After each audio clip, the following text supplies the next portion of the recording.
ग्रामीण भागातील दूध संस्थांमधील इलेक्ट्रॉनिक वजन काट्यांवर दुधाचं अचूक मोजमाप व्हावं यासाठी संभाजी ब्रिगेडच्या नेतृत्वाखाली आंदोलन सुरू आहे।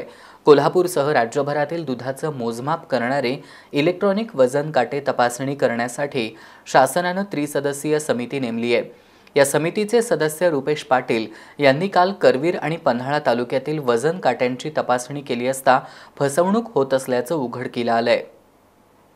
काल संभाजी ब्रिगेडनं करवीर आणि पन्हाळा तालुक्यातील भामटे, मरळी, सुळे आणि मल्हारपेठ या गावातील 14 दूध संस्थांमधील इलेक्ट्रॉनिक वजन काट्यांची तपासणी केली।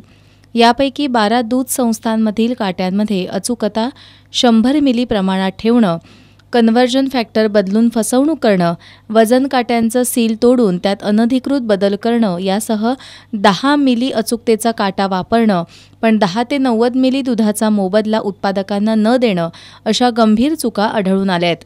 त्यामुळे 10 लिटर मागं दूध उत्पादकांचं 700 मिली ते 1 लिटर इतकं दूध मोजमाप न करता संस्थेत जमा होत असल्याचं आढळून आलंय। या दूध संस्थांमध्ये दुधाचा फॅट सॅम्पल तपासणीत 50 मिली इतकं दूध घेतलं जात असून काही संस्था SNF तपासत नसल्याचं आढळून आलंय। दुग्ध विकास विभागाच्या तपासणी अधिकाऱ्यांनी याची गंभीर दखल घेतली असून कायदेशीर तरतुदीनुसार कारवाई करत नोटीस बजावण्यात येणार असल्याचं रुपेश पाटील यांनी सांगितलं।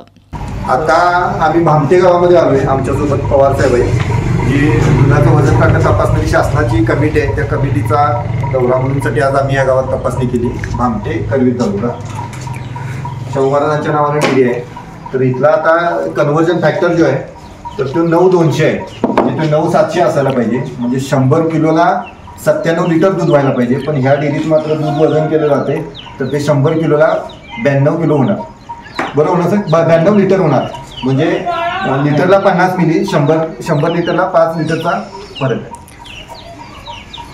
परत या डेअरीचा अजून टाटा बदलला आहे, पण वरचं जे 50 मिली 60 मिली जे NRS आहेत तिची सभासदाला इथं त्याचा मोबदला दिला जात नाही। म्हणजे 2 लिटर 300 रजिस्टर दाखवणं माहिती नाही, पावती नाही।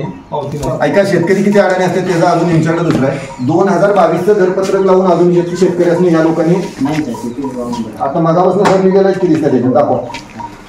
या तपासणी मोहिमेवेळी वैधमापनशास्त्राचे उपनियंत्रक दत्तात्रय पवार, निरीक्षक AT पाटील, अभिजित कांजर, शिवाजी गुरव, राहुल पाटील, सरदार पाटील, कार्तिक पाटील यांच्यासह कार्यकर्ते उपस्थित होते।